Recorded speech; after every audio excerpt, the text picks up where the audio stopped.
Good afternoon, everybody, and welcome to today's webinar titled How Spend Analytics Can Help Mitigate Risk and Surface Savings Opportunities. Presented by Ziva and Baker Tilly and hosted by Metal Forming Magazine and the Precision Metal Forming Association. My name is Brad Kuvan. I'm the editorial director of Metal Forming Magazine at PMA, and I'm pleased to serve as your moderator today. So here's a quick look at our agenda for today's meeting. We'll do some welcome and introductions. We'll talk about tactics and strategy. We will present for you a four-step process and provide some key takeaways, and then we'll wrap up with some Q&A. So before we get started, just a few notes about today's GoToMeeting session. All participants in this meeting are in listen-only mode, which means that the speakers and other listeners will not be able to hear any audio from your site during today's program. However, you do have the ability to communicate with us throughout the program by submitting your questions and comments using the question box, which is located in that right-hand control panel on your GoTo screen. So you'll simply type your question to an organizer as selected from the drop-down menu. And then you'll use that same question panel to pose your questions to our speakers at the end of today's presentation.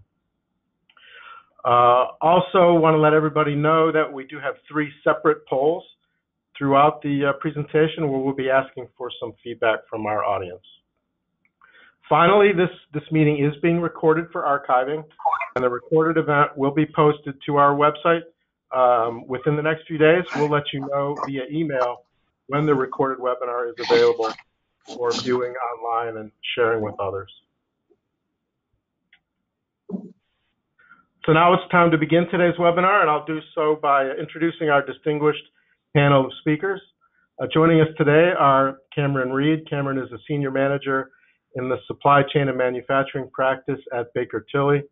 In his 25+ years specializing in supply chain management, Cameron's established strategies and methodologies for operations launch, sourcing realignment, and optimization, and he has conducted and trained personnel on supplier identification and screening methods. Joining Cameron is Rick Larkin, Treasurer and Chief Financial Officer of Ziva, which is a company founded in 2014 and is in the business of transforming indirect spend management using artificial intelligence through cloud-based software and services. Rick is a licensed CPA and began his career in the Detroit office of Deloitte & Touche and has held a variety of senior leadership positions in finance and corporate development. And last but not least, joining Rick from Ziva is Amrish Kapadia, Vice President of Sales, who has nearly 2 decades of experience in procurement and supply chain within the automotive and manufacturing industries. Amrish began his procurement journey with New Venture Gear, which is currently owned by Magna Powertrain, and then he followed that by working for Collins and Aikman. And then during the last 10 years, Amrish has advised more than a dozen Fortune 500 companies in the automotive, manufacturing, and aerospace industries in their efforts to achieve the next level in their procurement maturation journey. All right, so to kick things off, we're going to start with the first of our 3 polls. So the question here is,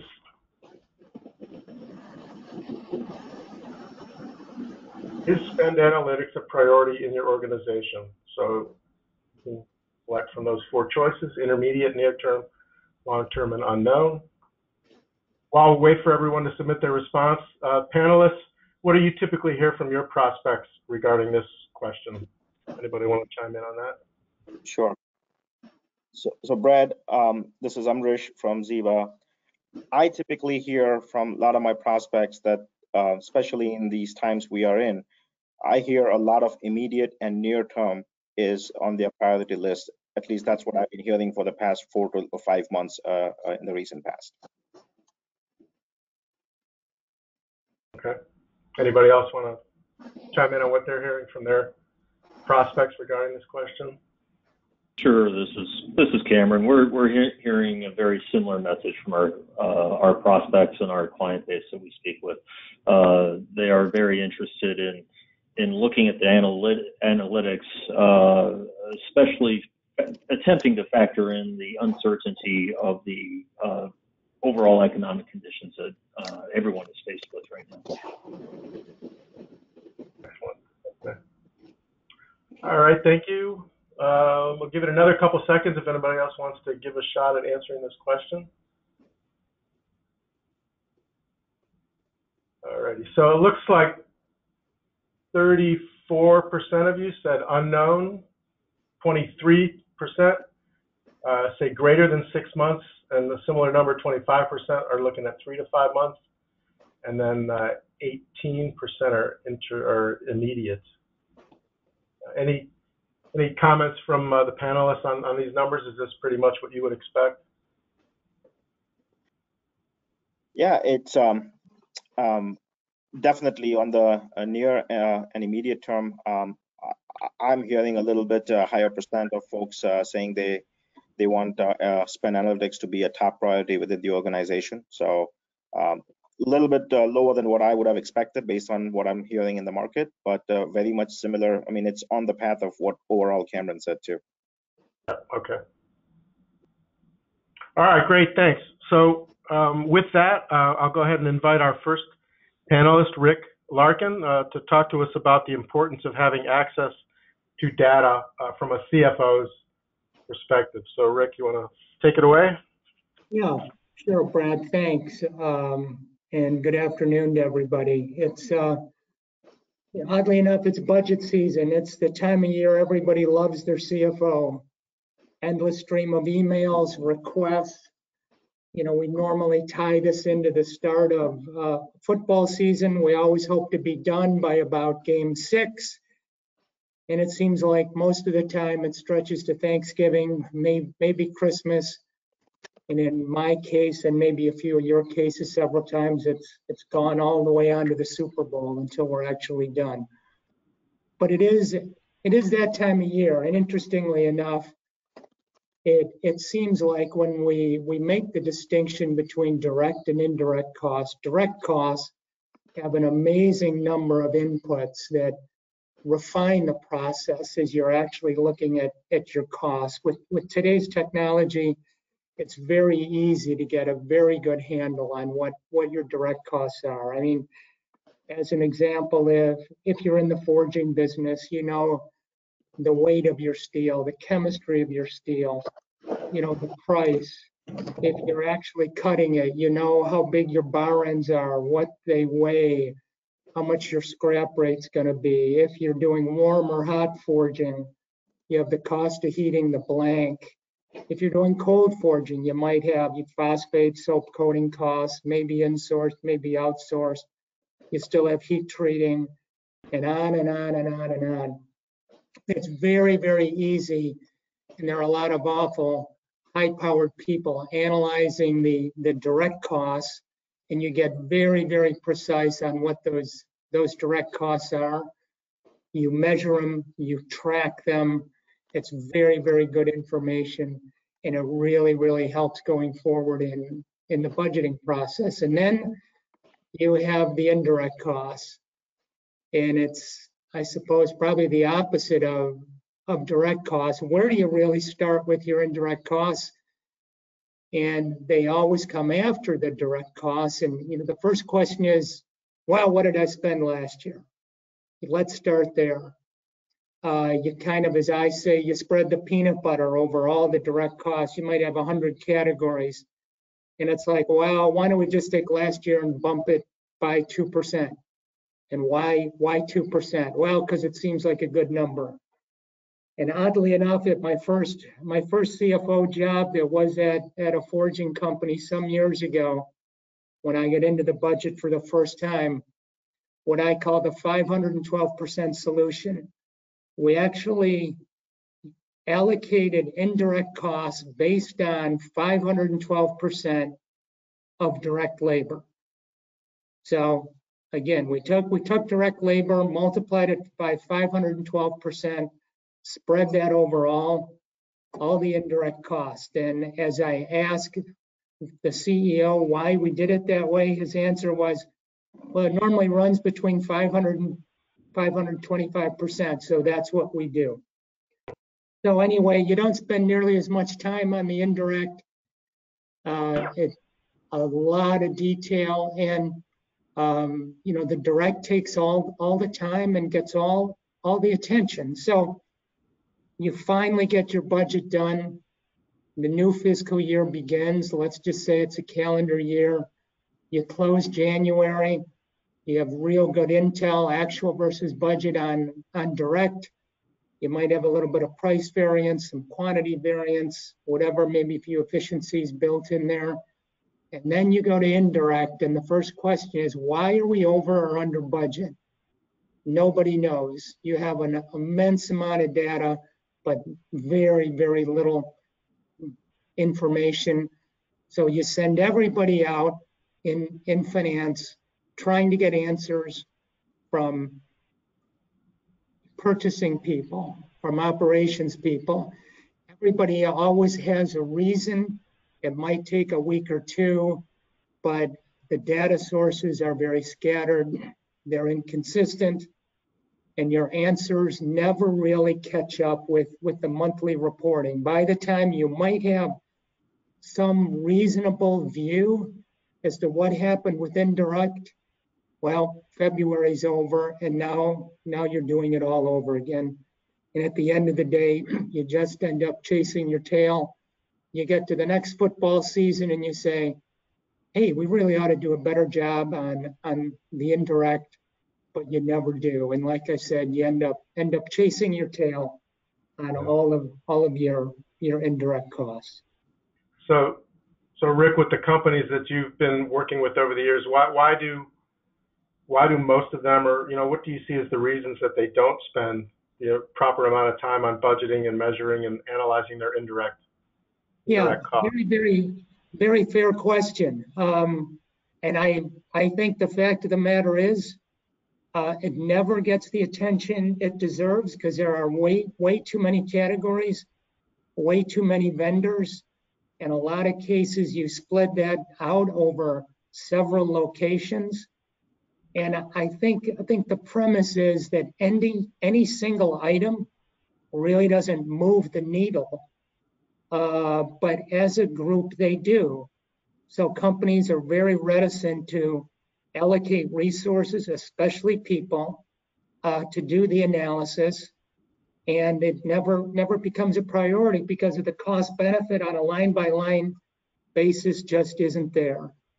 So, over time, as we have automated so many other items within, finance and within general operations, the fact that finding an automated way to turn data into information ends up being the key to find out and analyze what's actually in your indirect costs.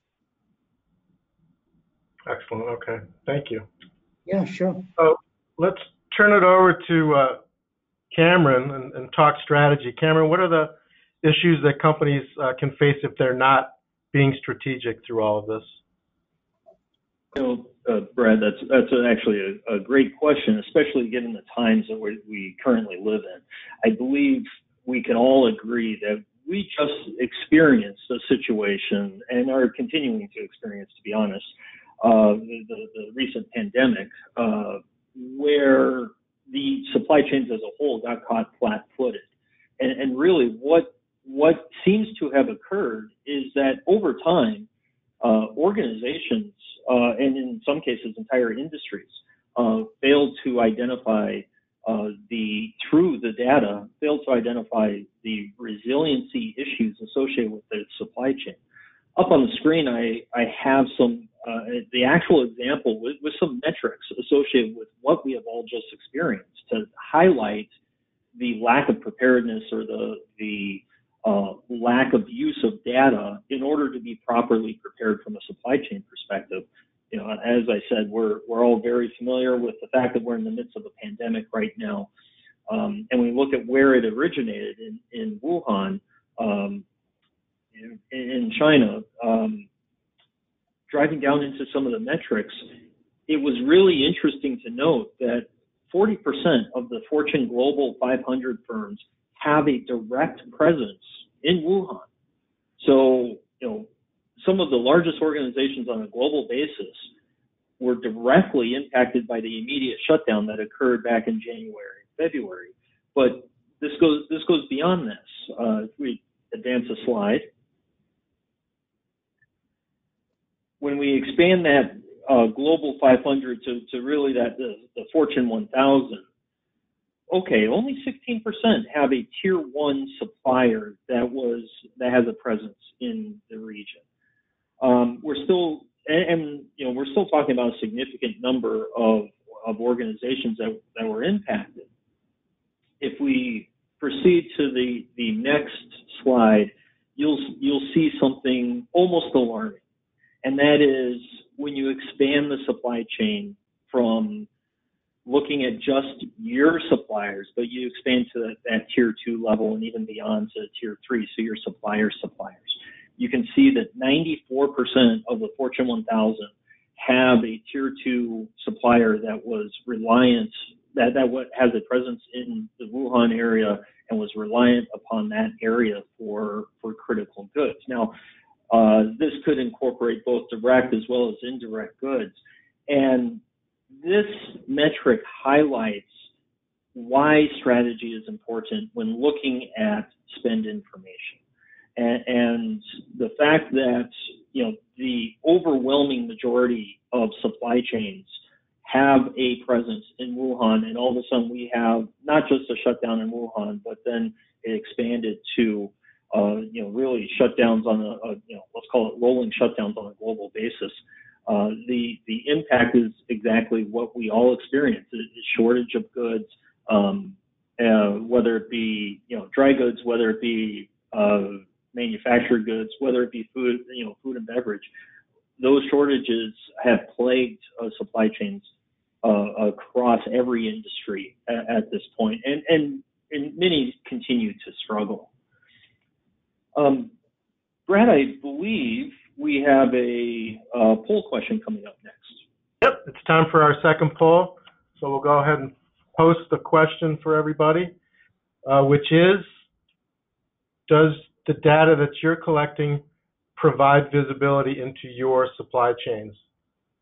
So please share your thoughts on that. No visibility, limited, adequate, or complete visibility.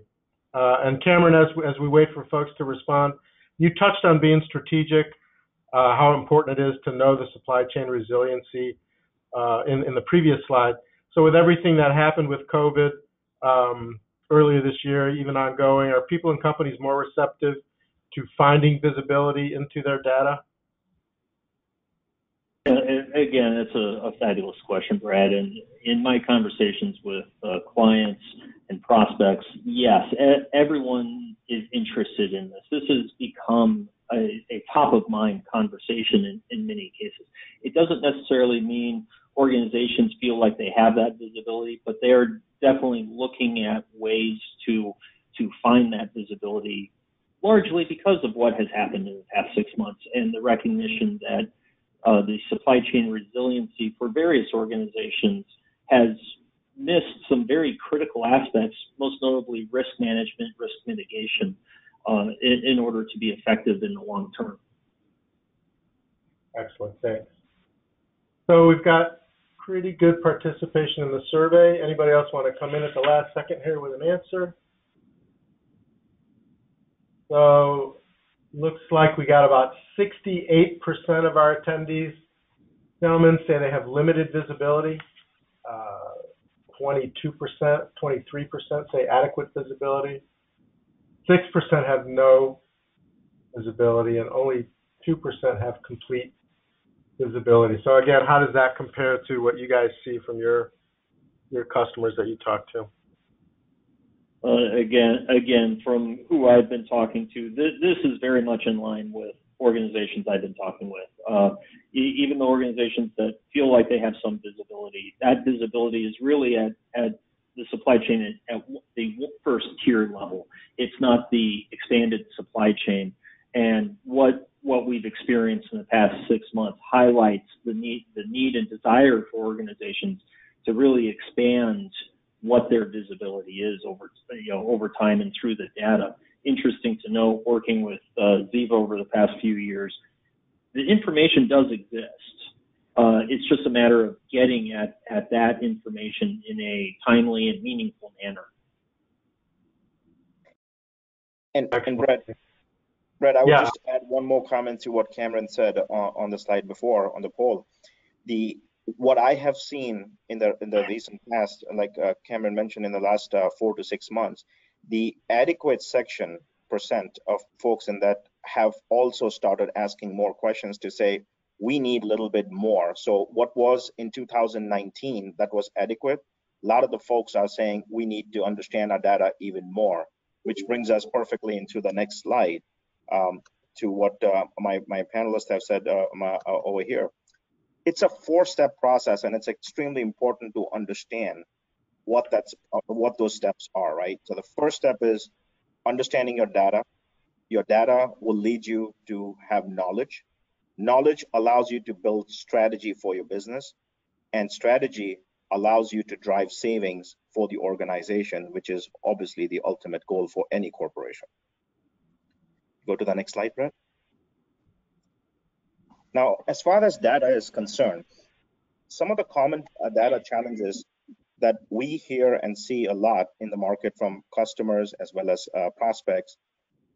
The first one is there are too many cooks in the kitchen. And what I mean by that is what we hear is there are many people that are entering the data in the system. So any requester, he or she is trying to put data in the system, does it in their own way. And you have too many people. There's no one standard way of entering data in the system. That creates a lot of a challenge.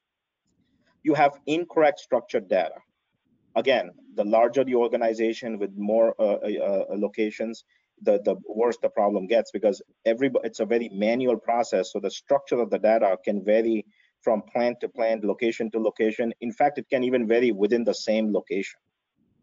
There is a difficulty in finding detailed answers. Now, this is back to what Rick was mentioning at the start of the conversation.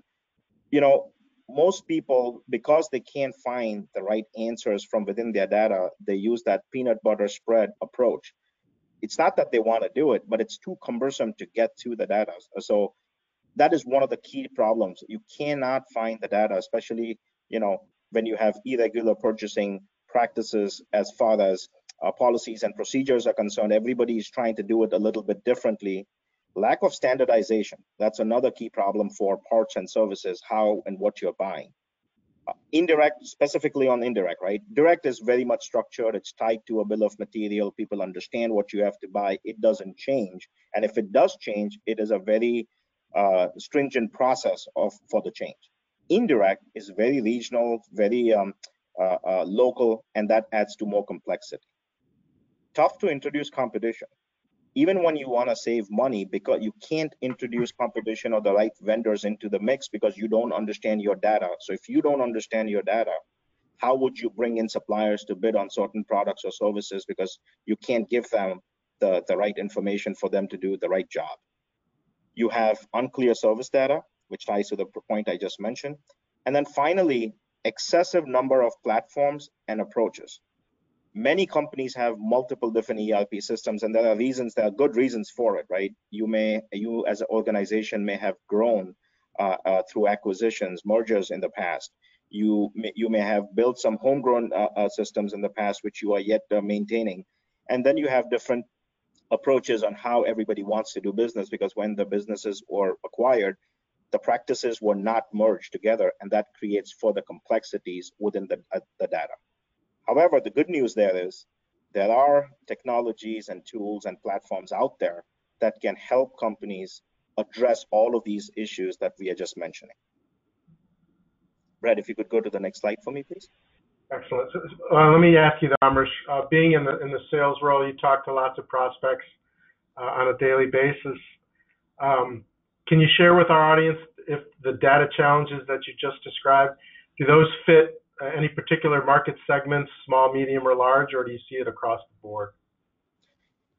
Brad, that's a great question. And what I see is the problem with data remains across all sorts of organizations, from small all the way to large corporation. And what I would add is, if you are larger with a global footprint, it may add a little bit more complexity to it. But the underlying issues with what we are discussing here is actually very much applicable and valid for all sorts of companies. So the answer is, it's not to a particular segment. We see this across, companies of all sizes. Okay. Great. Thank you. So the second one, post the data, is knowledge, right? Once you have access to structured data, and I emphasize on that, not just data, but structured data, you can start understanding what's happening within the business from your data, and that allows you to manage your data and your decisions. And some of the benefits by having knowledge that you can gain from your data, you can rapidly identify, augment, and interpret your data for meaningful decisions. Now, especially now in the times we all are in, we all are tasked at our corporations to find the cost reductions. We are tasked to see where we can improve in the business. The more you understand, you can get to the decision making, but not only get to decision making, you can get there faster. Time is of the essence in these kind of scenarios, and we can get there faster if you have the right data structure, or if you have the right data to understand what decisions you can make. You gain a high accurate view of every spend category. To Rick's point, Cameron's point, right? You understand some of your data, but you may not understand all of it because it's too cumbersome. So you make decisions with what you have, but with the benefit of having the knowledge, you can have very good decision making across all categories. And finally, get a consolidated view of data so you can focus on what matters the most. One of the panelists mentioned at the start that when you look at individual items may not be that meaningful, but when you group it together, when you consolidate it together, there could be a picture that could be emerging that may allow you to take the right decisions that can have an impact on the bottom line of your organization.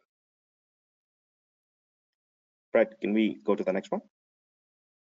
Sure, but let me ask you, so based on your experience, what percentage of data would you say is well understood and acted upon effectively by the companies that you've worked with? So Brad, when I engage in my experience with the clients and prospects, initial, specifically for indirect, direct is a different, it's a different breed. You have a good understanding on your business, and because you have to. Indirect, generally speaking, companies on an average have 25 to 35% grasp and understanding of their overall indirect spend. The remaining 65-70% of the spend, it's intuitive. They understand it, but they don't understand it to the level that you can make a good decision on. More mature the organization that have been on the path and have made a conscious effort to understand their indirect spend, depending on the maturity curve, can be anywhere from 50 to upper 75, 80%, depending on what path they've taken. So those are the two key data points that our audience should know, that if you're starting the journey, there is a very good chance that you may be in the 25 to 35% bracket of understanding very clearly your indirect spend. Perfect. All right, thank you. So let's talk about strategy. And Cameron, do you want to share with the audience your thoughts on how having access to structured data can help build a strategy? Yeah, thank you, Brad. It's been really interesting, not just in the past 6 months, but really getting more and more into sourcing initiatives, working with data, and seeing what the data can provide. We've had a lot of conversation in this presentation about spend analytics and how we look at data to achieve spend. And one of the interesting outcomes that has occurred through looking at, through pursuing spend improvements for an organization is the quality of data that does exist. Sometimes it is within the organization. Sometimes there are supplemental resources that are necessary. But the combination of data sources allows for unprecedented insights to be derived out of the data. And some of the things that we need to look at in order to capitalize on these insights drive us towards improved supply chain resiliency. And I'll talk through some of the bullets here, but I want to give an example real briefly of the first one. The first one we see, I mentioned here, is vendor concentrations, looking at diversification and consolidation.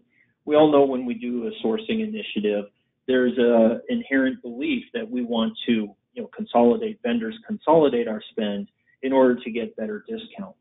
The recent pandemic has led to conversations about diversification of our supply base, because when items, whether they be direct or indirect or single source, that technically can represent a risk.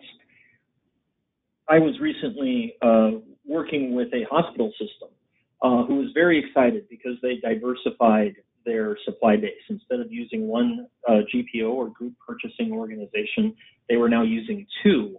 And their idea was that with two GPOs, we're going to be able to get the PPE that we need to support our patients and the various practices.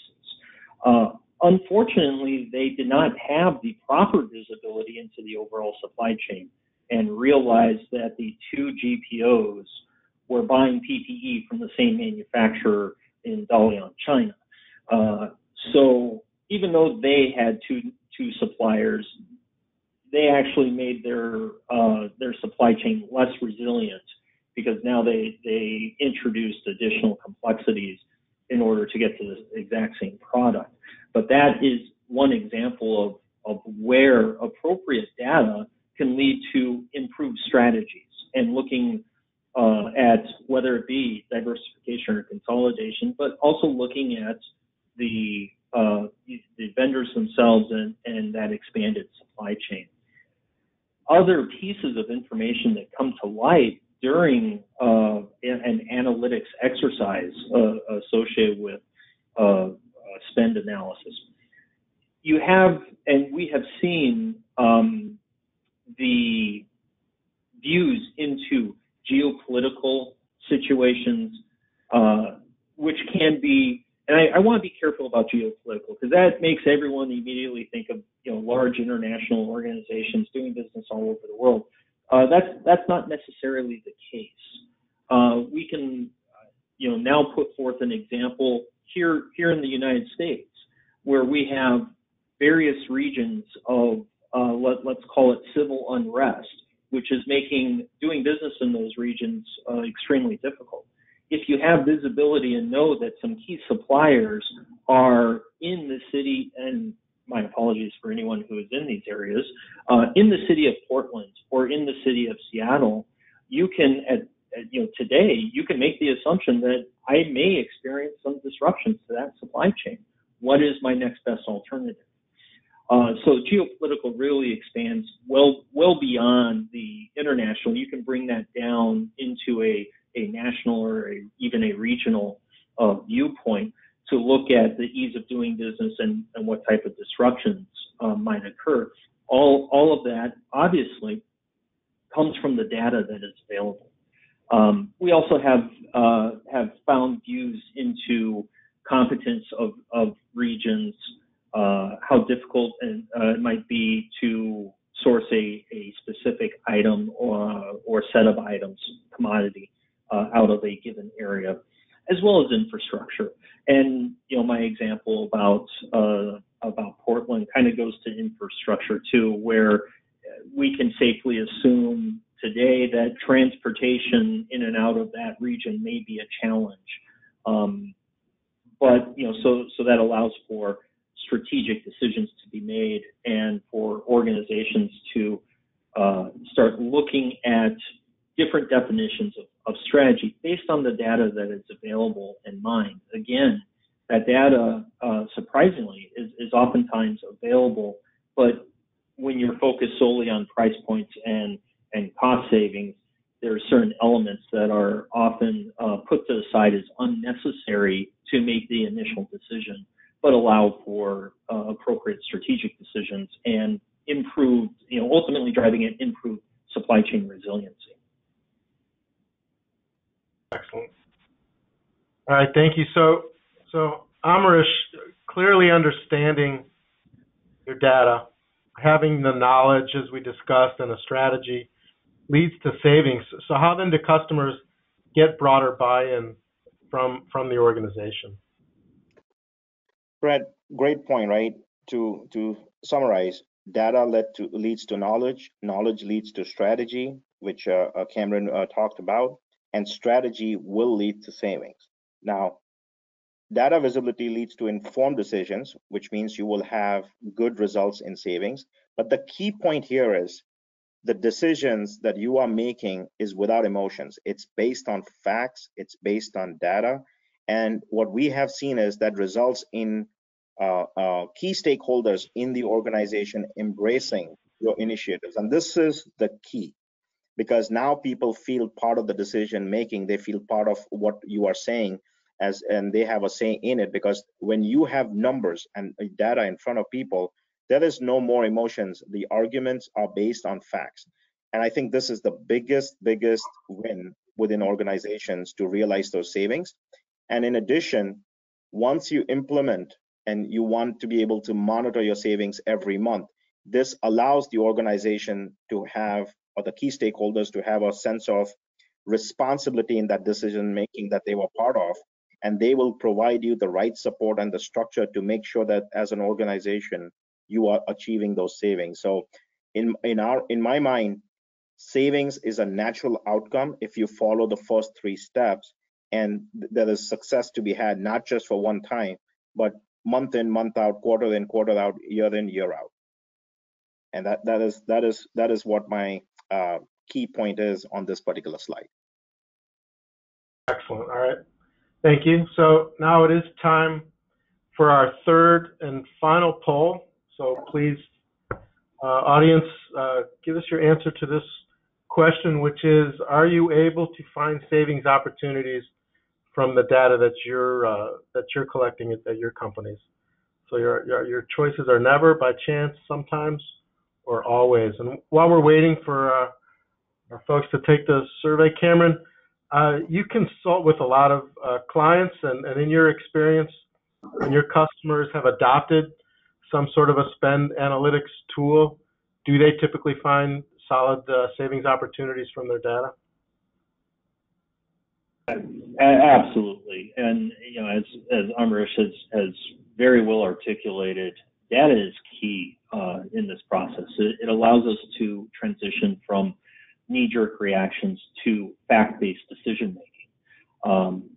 Data ultimately makes the savings opportunities identifiable, and in many cases, and possibly even more importantly, sustainable. The moment you have a tool in place that allows you to rapidly review your data on a regular basis, changes the sourcing effort that you are pursuing from a one-time cost savings initiative, which 20 years ago, that's what sourcing was all about. We're going to go out, we're going to save money one time and kind of forget about it. Today, with the appropriate analytics tool, this can now be a continuous improvement process, a sustainable process over time, where we're very consistently recognizing where savings opportunities exist, where strategies need to be altered, and improving the operations overall of a business. Excellent. All right. Thank you for that. So let's take a look at our results. 72% said that sometimes they're able to find savings opportunities from their data. 72%. 14% say always. 12% say by chance, and only 2% say never. So are you guys in any way surprised by those poll results? No, I am not. Sometimes is a very common response, Brad, I hear from from clients and from prospects that we get to it sometime. Okay, good. Okay. Any other comments on the poll results, or we'll move on? Okay. So, Rick, we've gone through the whole 4-step process: data, knowledge, strategy, and savings. Can you share with us then your insights, some of the key takeaways that our audience should take from this from the presentation? Yeah, Brad, thanks. And just a couple of comments here to wrap up the presentation. As I like to say, we are all faced with an immense amount of data on a hour-to-hour, day-to-day basis. Take that data and turn it into information is absolutely key, whatever tools you decide to use. But until you turn the data into information, it's almost impossible to measure it. You think about where, I went back to what happens when you analyze 1 month against, the prior year or against budget, and you say, well, why was I way under this year as opposed to last year? Well, that's because last year there was, a big purchase in there that maybe skewed last year, but nobody knew that because they never really looked at the data. So it's absolutely key, to measure it. And only when you measure it can you actually manage it. Use facts that are there. Once you have the information, it allows you to make very, very timely decision making. Like Amrish said, the decisions are made with analytics. They aren't based on emotion. They aren't based on feel. An awful lot of us do that, and it works some of the time, maybe a little of the time. If we did a 4-question survey or a 4-answer survey, it might say never, it might say a lot. We don't know, but when we all think we know our businesses amazingly well, and by the seat of our pants, we can make very, very good decisions, but those decisions only get better if you're really using very, very analytical and timely information. And not to be left out, obviously there's tactics, but the strategy Cameron went through, it's even more important now. We had a bucket of cold water thrown over us 6-7 months ago with everything that's happened with COVID. And a lot of people learned a lot more about their supply chain than they ever knew. And I think from here on out, there'll be a lot more time spent on that. Being in Detroit, there was a very, very key example close to many of us that when General Motors were bringing their plants back online, especially the plants for the new SUV and for their big pickup truck, which is where GM probably makes 80% of the money. One of the tier 1s could not get a part done to finish an assembly. Normally the tier 1 then goes to their tier 2s, and they're like, well, if I can't get it from number 1, I'll get it from number 2. I might have to pay a little bit more, no problem, right? So they went to number 2, they went to number 3, they went to number 4. And it turns out all 3 of the tier 2s were buying it from the same tier 3. And they ended up air freighting this part in from South Africa because they didn't know the risk that they had. So all in all, put the tactics together with the strategy, get really good information, makes for really, really good decision making. At the end of the day, it can make us all better at saving a little bit of money. And especially in today's day and age, even saving a little bit of money goes a long way. So with that, Brad, I'll turn it back to you. Excellent. Thank you, Rick. Thank you very much. All right, so we do have some time for questions from our audience. If you want to use that Q&A panel, questions panel on the go-to navigation bar over there. We'll try to get to everybody's questions. We have about 10 or 15 minutes. fire away.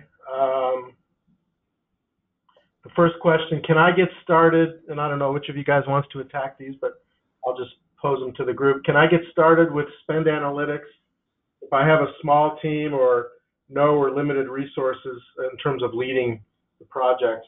What do you see with companies that have a limited resources? How do they lead these projects? I can take that one, Brad. In fact, yes, if you have a small internal team, you have no resources, you can yet start the process and initiate the project. In fact, it becomes even more meaningful for you to do that because once the data is organized, the amount of decision making that you will be able to do for your company will be immense. Now, it's not like how it used to be in the old days where you needed an army of people to provide you all sorts of support for the project to begin. With the tools today, with the technology today, you can start with minimal effort on your part by providing the data to the vendor, and they can begin the process. So the answer is absolutely. Do not fear your data. Do not fear the project.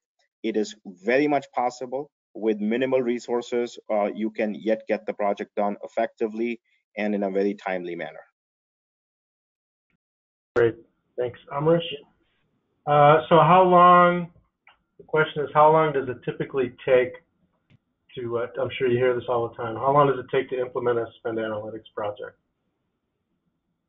Brad, we can launch and implement a spend analytics project for our prospects within a time of 6 weeks of having the data. In 6 weeks, we could have the entire spend analytics stood up for them, which is only 45 days. Okay. So are these projects one-time exercises, or I'm imagining it's more of an ongoing initiative, but you want to talk to that point a little bit, that it's really an ongoing initiative, right? It absolutely is. You get visibility into your data, but then you are able to monitor, which most of the prospects want. They want to understand how the business is doing and the initiatives they've taken through that data. Are they able to see the results month in, month out? So this is an initiative which you will be utilizing to make and refine your business decisions month in, month out, quarter in, quarter out. So it's an ongoing project. Yeah, and this is Cameron. I'd like to reiterate that, one of the advantages we have of the time that we live in right now with the advances in technology that have occurred is that a process that 20 years ago was done largely in Excel, extremely manual, is now highly automated, and the technology itself allows us the ability to turn what used to be a one-time effort into a continuous program within an organization to evaluate the spend habits of the organization, as well as to ensure that the strategies that are being deployed are fair and adequate for the goals and objectives of the business. Yeah, I would just add, this is Rick, just one other comment, and again, going to direct and indirect. As a CFO, you never stop analyzing your direct costs. Month in, month out, year in, year out, you're always challenging them. You're always trying to get granular. So analyzing, indirect, especially since there are so many different indirect costs and so many options and so many different analytics that can be used, it's definitely an ongoing process. It's not a one and done. Okay, good, thank you. So this question, I'm hoping you understand it maybe a little better than I do. So 2 different item codes. The question is 2 different item codes and 2 ERPs operating in silos. Can that be analyzed as one code with a prefix or suffix and then give the data back with item codes as maintained before to both locations? I hope you guys understand that. Yes. The technology today allows us to They view the similarly bought parts under two different part numbers, and through our data enrichment process, those items can be identified, and you can start standardizing the parts through the spend analytics, which is again the power of having the data. But the answer to that question is absolutely yes. And spend analytics will lead to reducing duplication of parts within your environment. Okay, thank you. Can I get to play around with the product, or could you share a case study? So people want to see a case study to see how your customers are actually using it. You'd like to see what type of values you provide with some examples.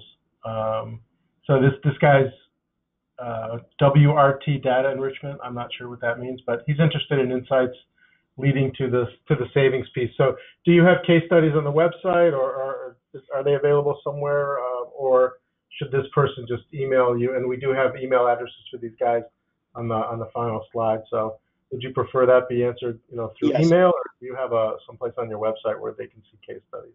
Yes, Brad, I was going to say at the end of the presentation, we will be showing you, we will be providing you the contact. Please feel free to reach out to us via email, and somebody from our company will be getting in touch with you to walk you through some of your questions with proper answers and documentation. And we do have case studies that we can share with you. Absolutely. All right, so I put the email addresses up so everybody has time to jot them down. I assume, so the next question is there a test environment where people can see how it works? And I assume that that's also a yes. Yes, please contact us. We will work with you on that. Yeah, good deal. All right, we do have a couple minutes for any final questions, if anybody wants to fire away at these guys. Otherwise, I think we'll call it a day. So thanks to our panel. Thank you, gentlemen. And to our audience, thank you all for attending today's program. We certainly hope you found it to be a valuable experience. Again, please remember that an archive of this program will soon be available on our website, and you'll receive an email from us when it is, so that you'll be able to review what you learned today and perhaps share the archive webinar with some others within your organizations. So with that, I'll thank everybody again. Thank you, panelists. And everybody, you may close your browsers now, and I wish you all a good afternoon. Great. Thanks, Brad. Thank you, Brad. Thanks, Brad.